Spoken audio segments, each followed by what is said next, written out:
Bonjour à toutes et à tous, c'est Stéphane pour la chaîne Foilier, je vous remercie de me retrouver chez moi, et donc chez vous.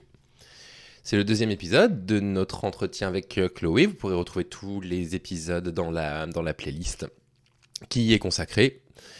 Aujourd'hui, Chloé se pose des questions et on réfléchit ensemble. D'où vient la violence? Comment se fait-il que la violence soit normalisée dans le milieu médical? Et l'une de ces hypothèses, c'est que la violence pourrait trouver des origines dans les traditions carabines. Et je vais la laisser développer ça. J'espère que l'épisode vous plaira. Et écoutez, je vous souhaite un bon visionnage. Le deuxième point qu'on voulait aborder ensemble, Chloé, c'était, tu parlais de normalisation de la violence. Cette normalisation de la violence, elle vient bien de quelque part. Et toi, tu avais une hypothèse que je trouve passionnante. Tu disais, elle pourrait trouver ses origines déjà dans les traditions carabines. Est-ce qu'on pourrait rappeler ce que ça veut dire carabin déjà? Et qu'est-ce que tu entends par ça? Ouais. Alors, les carabins, c'est une manière d'appeler les étudiants en médecine. C'est un terme qui est très très ancien, hein, parce que les études de médecine, ça fait partie des filières universitaires les plus anciennes de France. Je crois que la fac de Montpellier, c'est 13e siècle, un truc comme ça. Enfin voilà, c'est très très très ancien. Et comme dans beaucoup d'études sélectives, mais avec un caractère assez spécifique à la médecine, il y a tout un tas de rituels et de traditions qui jalonnent les études. Ces rituels et ces traditions, elles ont des fonctions, hein, elles ont des fonctions de créer une corporation, de créer un esprit de corps, en gros. Euh, et de créer une forme d'entre-soi aussi, hein. On partage ces rituels qui nous sont spécifiques, etc. Et du coup, ça nous rend, ça crée le groupe social. Alors encore une fois, c'est pas des trucs qui sont spécifiques à la médecine. Je sais que dans les écoles d'ingé, par exemple, il y a des rituels d'intégration, de bizutage qui peuvent être très poussés, hein, parfois. Mais dans les études de médecine, il y a une dimension particulière dans ces traditions qui est un rapport particulier au corps nu, à la sexualité. Si ça vous intéresse, il y a un bouquin extrêmement intéressant d'Emmanuel Godeau, qui est médecin et anthropologue, qui a écrit un bouquin qui s'appelle Esprit de corps, les rituels carabins entre sexe et mort. Je crois que c'est quelque chose comme ça. Que je me suis Et en gros, elle commandé, et du coup, explique je qu'il recommande y juste. a une fonction dans ces rituels-là. On en parlera après, hein, des rituels plus en détail de ce que sont ces traditions-là. Mais il y a une fonction de mise à distance du corps nu et de mise à distance du corps mort. Je me permets juste d'ajouter, Chloé, qu'un autre ouvrage, donc j'ai commandé celui que tu m'as recommandé, que j'avais lu il y a quelques mois, d'Ibn Raïs, qui s'appelle Ouais. La fabrique des élites des rails. Et le sous-titre, c'est Grandes écoles, bizutage, sexisme, viol, où effectivement, il semblerait que cette tradition dont tu parles touche à peu près toutes les grandes écoles, parce que là, il parle vraiment de la fabrique des Ouais. élites. Ouais, c'est très très fréquent. C'est très diffus. Et c'est dans les filières très sélectives, d'ailleurs, qu'on retrouve C'est beaucoup ça. ces choses-là. Et quand Emmanuel Godeau a dit que les rituels karama, il y a une mise à distance du corps et tout ça, ce qu'il faut quand même noter, c'est qu'il y a plein d'autres corps soignants qui sont très proches du corps. Moi, je vais donner l'exemple des aides-soignantes, par exemple, hein. Les aides-soignantes, elles sont, j'ai envie de dire, encore plus proches du corps que nous, les médecins. Quand un patient est, je sais pas, souillé de sel, c'est pas le médecin qui va le nettoyer, hein. C'est les aides-soignantes qui vont passer 20 minutes auprès de lui à le changer entièrement, à changer ses draps, etc., à faire une toilette très intime. Quand les patients décèdent, c'est les aides-soignantes qui vont faire la première préparation du corps, etc. Pour autant, chez les aides-soignantes, il n'y a pas ces rituels-là, il y a pas ces choses-là.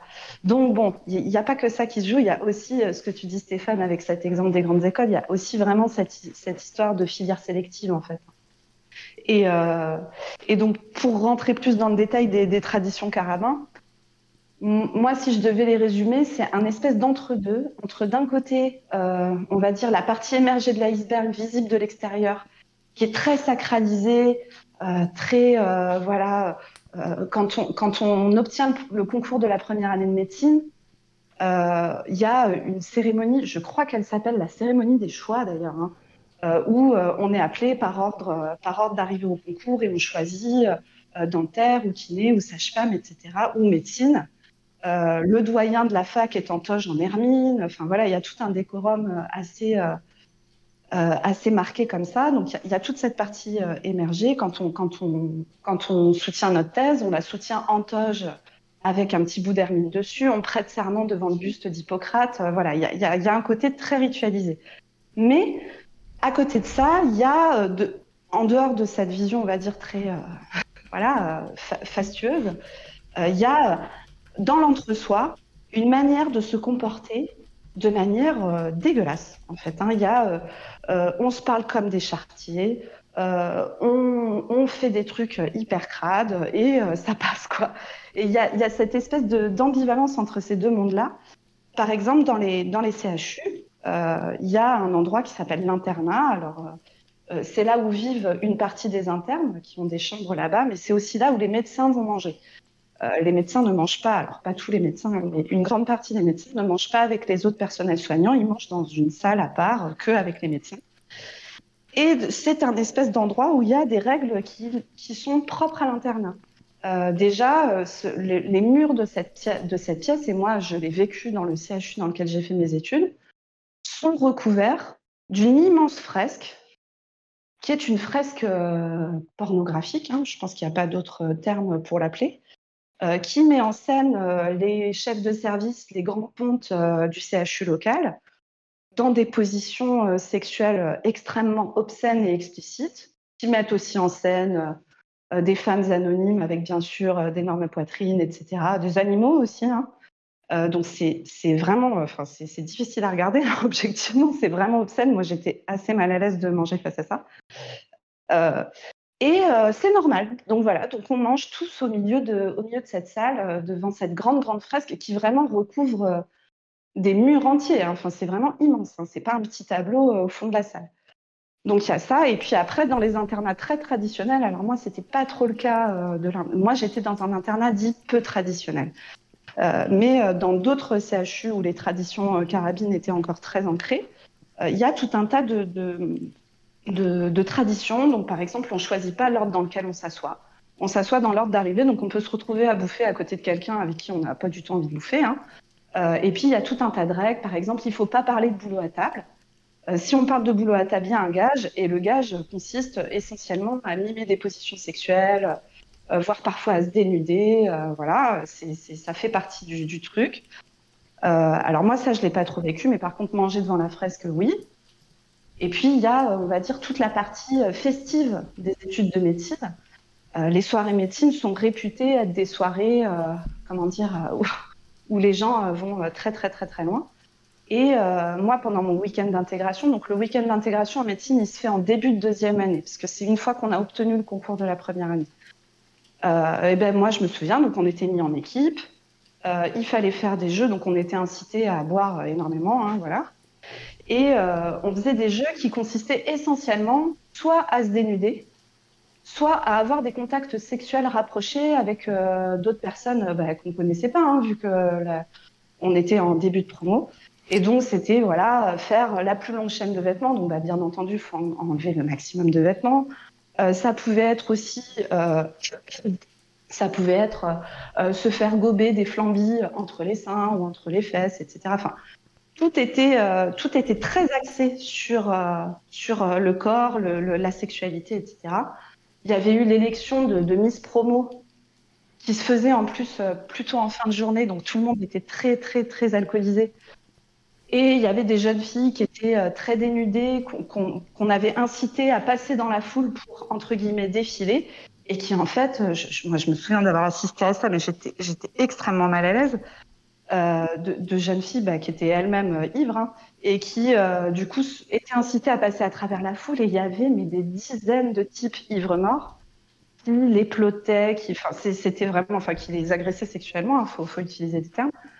Voilà, c'était vraiment. Alors moi, comment dire en plus, il s'agit pas du tout de porter un jugement moral là sur le fait de faire la fête, etc. C'est pas ça la question. Hein. En plus, moi, je suis quelqu'un qui aime plutôt bien faire la fête, hein, donc il y a pas de problème avec ça. Le problème, c'est toute cette ambiance de normalisation de l'agression sexuelle, en fait, qui est vraiment instituée dans les manières de fonctionner et qui est hyper fréquente et qui est très qui est très très qui m'est vraiment très très très moi je me souviens que j'étais hyper mal à l'aise et d'ailleurs moi assez vite j'ai arrêté de faire des soirées médecine. Alors j'avais la chance d'avoir un cercle social riche en dehors de mes études aussi qui a facilité pour moi la possibilité de pas me forcer à ce type de sociabilité qui me plaisait pas, parce que voilà, moi j'aime beaucoup faire la fête, mais la fête où je me fais agresser sexuellement toutes les 5 minutes, c'est pas trop ma came, quoi. Et voilà. Et puis, mais pour donner un autre exemple, pendant le week-end d'intégration, moi, je suis allée me coucher à un moment, il y a un type qui est rentré dans ma tente. Donc, il faisait noir, hein, je ne savais pas qui c'était, qui a essayé d'ouvrir mon duvet, de se frotter à moi. Enfin, c'était, j'ai été obligée de le taper, hein, pour qu'il sorte. Je ne sais pas qui c'était. Voilà. Et quand j'en ai parlé le lendemain matin, enfin voilà, tout le monde a dit ah ouais, moi aussi ça m'est arrivé. Enfin voilà, c'est une ambiance générale de normalisation de l'agression sexuelle. Alors, la question, pour conclure sur cette partie-là, qui est très intéressante, que tu avais laissée en suspens quand on avait échangé ensemble, c'est les autres professions de santé, celles qui sont plus féminisées, chez les infirmières, chez les aides-soignantes. Est-ce qu'elles ont aussi ces pratiques-là, ou est-ce que c'est spécifique à la médecine qui a été très longtemps masculine? Alors, je pense que alors moi, j'ai pas participé à des soirées infirmières ou aides-soignantes, mais j'ai des amis, notamment, j'ai beaucoup d'amis dans d'autres corps de métier. Alors, il y a des, comment dire, il y a des phénomènes de beuverie étudiante, etc. Mais encore une fois, c'est pas ça le problème, hein. Enfin, alors, il se trouve que dans les soirées médecine, il y a régulièrement des décès pour coma éthylique, donc ça, c'est quand même un souci. Mais bon, voilà, que je veux dire, des jeunes étudiants qui veulent créer une ambiance de promo, fassent la fête ensemble et tout, c'est pas le problème. Et moi, dans mes amies qui étaient étudiantes infirmières, par exemple, ah ben, enfin, enfin, je veux dire, il y avait pas, l'agression sexuelle ne faisait pas partie du rite initiatique en soi. Alors encore une fois, je demanderai à être corrigée si je me trompe. Et chez les aides-soignantes, pour le coup, je sais que j'en ai parlé avec certaines aides-soignantes, et non, pas du tout. Enfin, il y a pas du tout de ça. Ok, bon, c'est terrifiant ce que tu nous décris. Ferry, j'imagine qu'il y a eu des questions ou des réactions à cette deuxième partie. Alors oui, beaucoup de réactions. Et oui, les gens sont globalement choqués d'entendre ça. Alors, il y a une question de Hermione Ranger. Dans le cadre de ces pratiques, la limite des choses que l'on demande de faire est-elle différente en fonction du sexe des personnes? Par exemple, l'élection de Miss et Mister Promo, parce qu'il y avait aussi une élection de Mister Promo. Les Mister Promo n'ont pas subi les mêmes agressions sexuelles qu'ont subi les candidates Miss Promo, ça c'est clair. Les Mister Promo, c'était plutôt une espèce de démonstration, alors esthétique hein, quand même, mais aussi une espèce de démonstration d'humour, où ils faisaient un peu des blagues, etc. Tout le monde rigolait. Pendant que les candidates Miss Promo étaient sur l'espèce d'estrade, c'était des hurlements sur ce qu'on pouvait enfin sur toutes les choses que ces gentils garçons avaient envie de faire à leur corps. Enfin, c'était vraiment très, très, très. Voilà. Et après, sur le fait de se dénuder et de se faire gober des flambis, des deux côtés, on était incités à le faire. Mais en fait, le regard sur un corps dénudé n'est pas le même quand on est une femme et quand on est un homme, en réalité. Donc, même si au départ, le rite semble être un peu le même, en réalité, ce qu'on subit en le faisant n'est pas la même chose. Et après, alors, une fois que j'ai dit tout ça, on parlera de VSS plus en détail un peu plus tard, mais Dans un instant, il y a ouais. aussi des garçons en médecine qui subissent des violences sexuelles, hein. Dans une proportion moindre que les filles, mais quand même dans une proportion qui est relativement importante. De l'ordre de 10 à 15% de garçons qui décrivent avoir vécu des agressions sexuelles, par exemple. Et d'ailleurs, j'en profite, dans les bizutages d'écoles d'ingé, la violence sexuelle appliquée entre hommes, c'est des trucs qui existent, qui sont connus. Je pense, il y avait une histoire qui avait été très médiatisée sur un bizutage, je crois que c'était les sapeurs-pompiers de Paris, où ben, en fait il y a eu des personnes mises en examen pour viol hein, sur certaines personnes qui étaient des hommes au cours de bizutage. Donc en fait, la violence sexuelle, elle peut aussi s'appliquer sur les hommes, elle est appliquée par des hommes, hein, pas par des femmes. Ok. Il y avait une autre remarque, Ferry, peut-être? Oui. Au sujet des fameux gages qui sont donnés lors des repas à l'internat, Ouais, si c'est bien ça. ouais. Est-ce que cette obligation de mimer des positions sexuellement explicites Ça peut être considéré comme du harcèlement sexuel. Ah bah, alors, bien sûr que oui. Bien sûr que oui, mais en fait, dans ces trucs-là, alors encore une fois, moi, dans mon internat, il n'y avait pas de gage, mais il y en a dans d'autres internats de France et j'ai notamment, enfin, j'ai des personnes que je connais très bien qui ont vécu des internats avec des gages. Euh, Il y a en plus un espèce d'effet particulier dans ces trucs-là qui est l'effet de groupe, qui est que comme on appartient au corps, à la corporation, c'est compliqué de dire non parce que c'est ne pas vouloir appartenir au groupe. Et puis, tout est un peu fait sous le couvert de l'humour, avec 50 millions de guillemets autour de l'humour, hein, parce que bon, je pense qu'il y a plein d'autres manières de s'amuser. Mais tout est fait un peu dans ce contexte-là. Et donc, il y a cette espèce de truc très compliqué de mais t'étais pas obligé. Bah, en fait, t'es pas obligé, mais t'as quand même une foule qui t'attend et qui crie pour que tu le fasses. Donc, enfin, quelle est la part du choix là-dedans? C'est compliqué. Et donc, je pense qu'il y a probablement plein de personnes qui diraient, mais c'est pas du harcèlement parce qu'en soi, la personne peut poser son plateau sur la table et se barrer et dire, allez tous vous faire foutre. Sauf qu'en fait, en pratique, la pression du groupe, c'est une pression énorme. Le mieux, c'est que le groupe ne demande pas de faire ça, en fait. Oui, bien sûr. Une dernière remarque peut-être, Ferry, ou question peut-être? Alors, il y a une dernière question. Je suis désolée, il y a beaucoup de questions, je peux pas toutes les Non, poser. je t'en prie. Une autre question d'Hermione Granger, pardon, que j'ai trouvée extrêmement pertinente, c'est quelles sont les réactions de la direction des établissements? Est-ce qu'il y a des évolutions suite aux affaires de viol dans les facs? Alors oui, actuellement, il y a des réactions. Actuellement, il y a beaucoup de réactions. Par exemple, la majorité des fresques sont en train d'être recouvertes. Et ça, c'est un signe des temps énorme. Euh, mais en fait, moi, quand j'étais jeune étudiante, j'ai 32 ans, donc c'était il y a une quinzaine d'années, un petit peu, entre 10 et 15 ans, on va dire.